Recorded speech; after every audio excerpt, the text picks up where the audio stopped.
construir uma igreja, uma verdadeira catequese. Uma verdadeira catequese. Do primeiro risco ao último tijolo.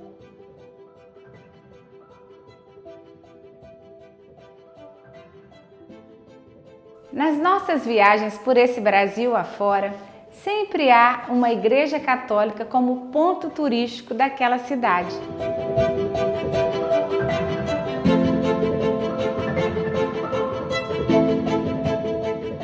Sabe por quê? A Igreja Católica tem todo o cuidado com o seu projeto arquitetônico, além da sua história. Toda igreja é construída e pensada de acordo com a cidade, com a sua comunidade.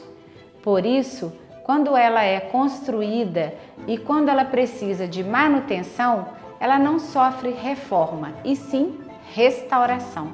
A construção de uma igreja é tão específica que ela precisa de profissionais especializados.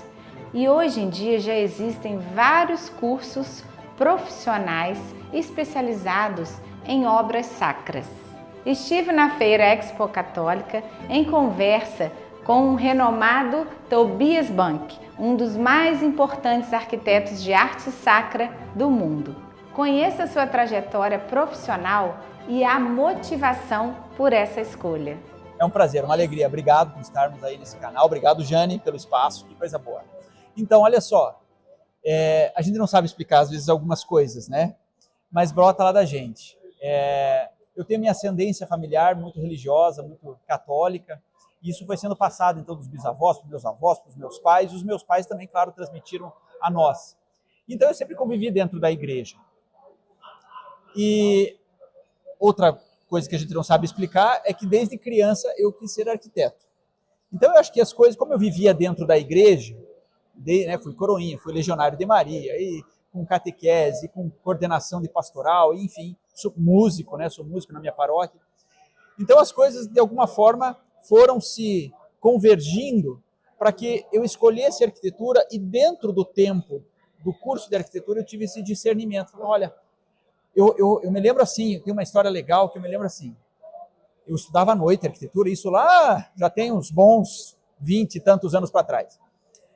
A aula era à noite, e às 18h15 tinha missa na capela da universidade.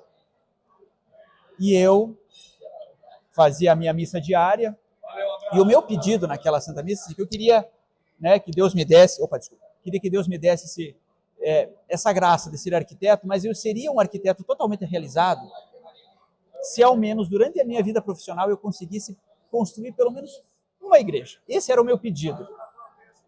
Eu acho que eu falei tanto disso. Hoje são mais de 250 igrejas que a gente já fez do Brasil e fora do Brasil. Então, sabe, as coisas vão acontecendo.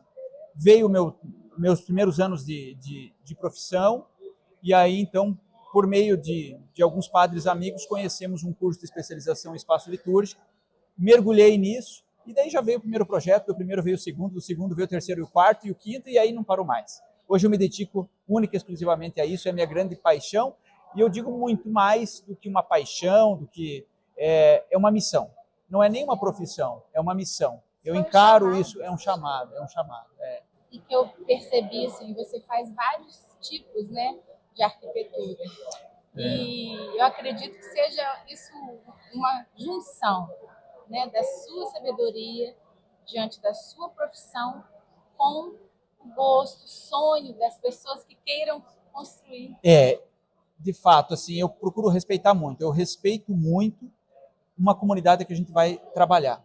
Não sou eu, um arquiteto de fora, que vai dizer como deve ser a comunidade, como deve ser a igreja daquela comunidade. Pelo contrário, eu sou um instrumento daquela comunidade. Aquela comunidade que vai me dizer o que eles precisam. Por isso, no nosso processo de projeto, sempre que possível, agora a gente gosta de conviver com a comunidade por alguns dias, participar das celebrações, da dinâmica, da vida daquela comunidade. Entender mesmo, sabe, no dia a dia. A diferença da arquitetura. E aí entender. Então, a partir disso, claro, seguindo os documentos da igreja, as orientações a partir da Sacrosanctum Concilium, do Concílio Vaticano II, mas também respeitando a essência daquela comunidade. E, obviamente, claro, dentro de uma composição, de uma boa composição arquitetônica, a gente procura, então, trazer todos esses elementos importantes que acabam concluindo em um projeto que esteja de acordo com o que a igreja nos instrui e que seja o rosto, seja o perfume daquela própria comunidade. Não adianta a comunidade construir uma igreja nova e não se enxergar na sua própria casa. Ela precisa disso. Então, o meu papel é esse, atingir esse objetivo. Adorei isso, a comunidade sentiu o perfume. Que coisa mais linda, parabéns. Você tem algo assim que é a sua marca em todas? Ou não? Olha, eu sou muito respeitoso. Boa tua pergunta. Gostei da tua pergunta.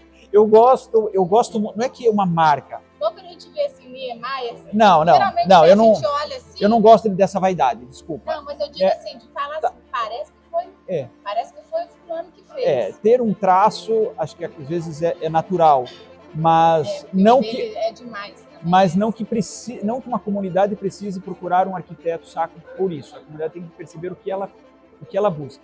Mas o que eu procuro instigar nas comunidades é aqueles elementos que talvez já foram esquecidos da história do próprio cristianismo, né? Nós temos o adro, nós temos o nártex, são palavras que às vezes até já caíram no desconhecimento, né? Nós temos a pira para a celebração do Fogo Novo.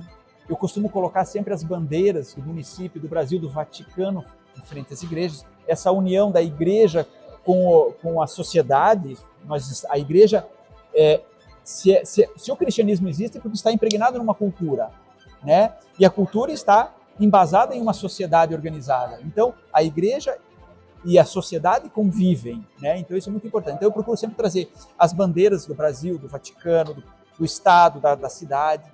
Procuro valorizar o adro para ter, então, a perspectiva de olhar a igreja, mas possibilitar que aquela comunidade possa se reunir diante da igreja, né? A simbologia é a essência de um bom projeto, né?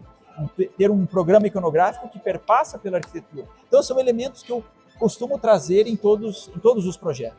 Mas eu falava dessa capela aqui. Essa é uma capela interessante porque é uma capela institucional dentro de uma escola que vai desde bebês até adolescentes, até jovens adolescentes. Então, como de alguma forma ter uma linguagem que atraia, sabe? Então, são diferentes elementos que a gente vai buscando conforme cada um dos projetos que nós somos aí, de alguma forma, chamados para fazer. Tobias, você constrói só aqui no Brasil? Ou você tem projetos? Não, nós temos projetos, trabalhos, publicações em outros países, né? Então, além do Brasil, nós temos Estados Unidos, Portugal, Espanha, Inglaterra, Itália, Filipinas e Paraguai. Entre projetos, entre publicações, entre aulas e eventos que nós participamos. Então, esses são os países que a gente já participou, além do próprio Brasil, claro, praticamente em todos os estados.